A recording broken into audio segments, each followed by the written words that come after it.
চট্টগ্রাম বন্দরে টানা 4 দিনের কর্মবিরতির পর এবার অনির্দিষ্টকালের কর্মবিরতির ডাক দেয় শ্রমিক নেতারা। গতকাল সেই বিষয়টি গণমাধ্যমকে নিশ্চিত করার পর আজ থেকে চট্টগ্রাম বন্দরে যে অচলাবস্থা সেটি শুরু হয়েছে বলা যায়।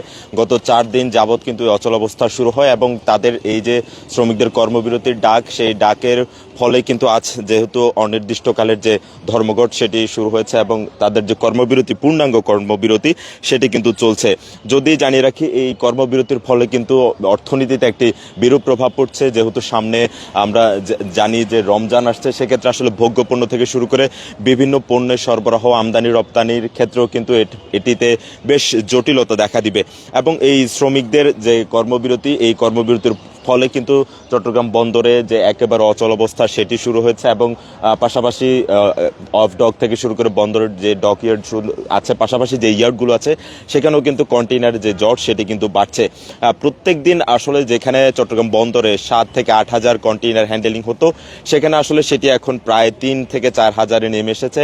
এখন সেটি আজকে আরও বেশি কমেছে বলে বলা হচ্ছে।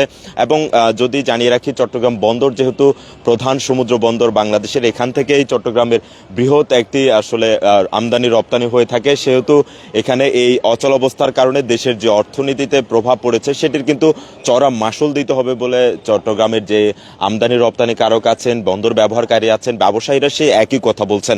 এবং পাশাপাশি এটির কারণে কিন্তু একদিকে রাজস্ব থেকেও আসলে বঞ্চিত হতে হচ্ছে, পাশাপাশি এই যে জট এবং পাশাপাশি আমদানি রপ্তানির যে ব্যাঘাত ঘটছে সেটির কিন্তু চড়া মাসুলও গুনতে হবে দেশের অর্থনীতিতে। এবং যদি জানিয়ে রাখি, চট্টগ্রাম বন্দরে যে কন্টেইনার ধারণ ক্ষমতা সেটি প্রায় 50 থেকে 60 হাজার টিউএস এবং সেটি কিন্তু বর্তমানে যে বাড়ার যে ধারণ ক্ষমতা সেটি কিন্তু একেবারে বলা যায় আরও বেশি উদ্বেগের বিষয়ে দাঁড়িয়েছে। পাশাপাশি ব্যবসায়ীরাও উদ্বেগের কথা জানিয়েছেন। এবং এই চট্টগ্রামের যে আমি এই মুহূর্তে 4 নম্বর গেটে অবস্থান করছি, গতকাল যেহেতু আসলে শ্রমিক নেতারা বিকালে আমাদের সাথে সংবাদ সম্মেলন করে তারা যে বিষয়টি জানিয়েছেন, যতক্ষণ পর্যন্ত না বন্দরের এই এনসিটি টার্মিনাল বিদেশি কোম্পানি ডিপি ওয়ার্ল্ডের হাতে যে চুক্তির সিদ্ধান্ত বা প্রক্রিয়া চলছে সেটিও অনতিবিলম্বে বাদ করতে হবে এবং সেটি বাদ করে চট্টগ্রাম যে এই বন্দর, সেই বন্দর এনসিটি টার্মিনাল, সেই এনসিটি টার্মিনাল দেশীয় বা বন্দরের যে নিজস্ব ব্যবস্থাপনা আছে সেটির মাধ্যমে পরিচালনা করার কথা জানিয়েছেন। এর মধ্য দিয়ে কিন্তু আসলে বলা যায় যে চট্টগ্রাম বন্দরের যে অচল অবস্থা সেটিও ধীরে ধীরে আসলে বাড়ছে। এবং এর মধ্য দিয়ে শ্রমিক নেতারা আসলে যে বিষয়গুলো আমাদেরকে জানিয়েছেন, যে তাদের যে দাবি দেওয়া সেগুলো আসলে যতক্ষণ পর্যন্ত আসলে মেনে নেওয়া না হবে ততক্ষণ পর্যন্ত তাদের এই যে কর্মসূচি সেটি কিন্তু চলবে। আমরা এখানকার যিনি শ্রমিক নেতা আছেন তার সাথে সরাসরি কথা বলার চেষ্টা করব।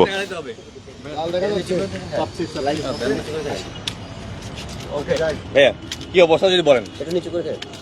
আমাদের আজকে 5ম দিনের কর্মবিরতি, আমাদের কর্মবিরতি চলছে। আমরা সর্বস্তরের শ্রমিক কর্মচারীদের সমর্থনে আমরা চট্টগ্রাম বন্দরে আমরা দেখেছি সকাল থেকে চট্টগ্রাম বন্দরের কোনো অংশেই কোনো অপারেশনাল কাজ, এমনকি বহির্নোঙর থেকে বিদেশি জাহাজ আনা নেওয়ার কাজ বন্ধ রয়েছে। এই হচ্ছে আজকের এখনকার পরিস্থিতি। না, কর্তৃপক্ষ সরকার আমাদের সাথে এখনো পর্যন্ত কোনো আলোচনার প্রস্তাব আমাদের কাছে দেয়নি, ফলে আমরা আমাদের আন্দোলন অব্যাহত রাখছি। আদালতে একটা অবজারভেশন আছে, তারপরে কি কোনো প্রতিক্রিয়া দেখেছেন? হ্যাঁ, আদালতের অবজারভেশনের গতকালকে আপনারা দেখেছেন, আমরা সাংবাদিকদের সাথে কথা বলেছি 3টার পরে আদালত থেকে অবজারভেশনটা এসেছে। অবজারভেশনটা আসার পরেও পিপিপি অফিসে আমাদের নেগোসিয়েশন কমিটিকে অনেকটা জিম্মি করে প্রধান উপদেষ্টার বিদেশ বিষয়ক উপদেষ্টা জনাব লুৎফি সিদ্দিকী, রোহিঙ্গা বিষয়ক উপদেষ্টা খলিলুর রহমান, বিডার চেয়ারম্যান আশিকুর রহমান চৌধুরী, চট্টগ্রাম বন্দর কর্তৃপক্ষের চেয়ারম্যান এস এম মনিরুজ্জামান সহ প্রধান উপদেষ্টার মুখ্য সচিব সহ একটি উচ্চপদস্থ কর্মকর্তারা আমাদের নেগোসিয়েশন কমিটির উপরে চাপ প্রয়োগ করে তাদের কাছ থেকে রাত প্রায় 12:30টার মধ্যে তারা স্বাক্ষর গ্রহণ করে এবং সেই স্বাক্ষর গ্রহণ করে 12:30টায় মিনিটস তৈরি করে তারা পিপিপি অফিস থেকে বের হয়।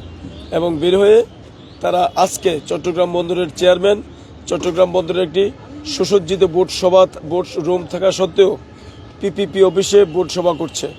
সুতরাং নিশ্চয়ই বুঝতে পারতেছেন যে আদালতের প্রতি কারা অবমাননা করছে। তারা আদালতের প্রতি বৃদ্ধাঙ্গুলি প্রদর্শন করেই এই কার্যক্রমগুলো চালিয়ে যাচ্ছে। ফলে তাদের এই এহেন কার্যকলাপ থেকে যেহেতু তারা সরে আসেনি, আমাদেরও সরে আসার কোনো সুযোগ নেই। ফলে আমরা আমাদের কার্যক্রম চালিয়ে যাচ্ছি। শ্রমিক নেতার সাথে কথা বলছিলাম, তিনি আসলে যে বিষয়টি জানিয়েছেন যে বহির্নোঙরে যে পণ্য উঠানামা কিংবা খালাস এবং জাহাজীকরণ প্রক্রিয়া সবকিছু তারা বন্ধ রেখেছেন এবং যতক্ষণ পর্যন্ত তাদের এই দাবি দাওয়া মেনে নেওয়া না হবে ততক্ষণ পর্যন্ত তাদের যে অনির্দিষ্টকালের পূর্ণাঙ্গ কর্মবিরতি সেটি চলতে থাকবে। এবং সরকারকে উদ্দেশ্য করেও তারা বলছেন, এটি বারবার তারা তাগিদ দিচ্ছেন এই সিদ্ধান্ত থেকে সরে আসার, এবং পাশাপাশি তাদের যে প্রায় 15 জন কর্মচারী বা শ্রমিক নেতা যারা রয়েছেন তাদেরকে আসলে চট্টগ্রাম থেকে অন্যান্য বন্দরে ঢাকা সহ বিভিন্ন জায়গায় বদলি করা হয়েছে, সেই বদলি আদেশ ও প্রত্যাহারের দাবি তারা করছেন। এবং পাশাপাশি তাদের এই দাবি দেওয়া আরো বেগবান হবে বলেও তারা বলছেন, এবং অতি শীঘ্রই এটির সমাধান কিংবা এই চুক্তির প্রক্রিয়া সেটি বাতিল না করা হলে তাদের যে আন্দোলন সংগ্রাম সেটি আসলে আরো বেগবান হওয়ার কথা তারা বলছেন। তো সব মিলিয়ে চট্টগ্রামের এই অচলাবস্থা, বন্দরে জট, সবকিছু মিলিয়ে এই ছিল আমার কাছে চট্টগ্রাম থেকে সবশেষ খবরাখবর।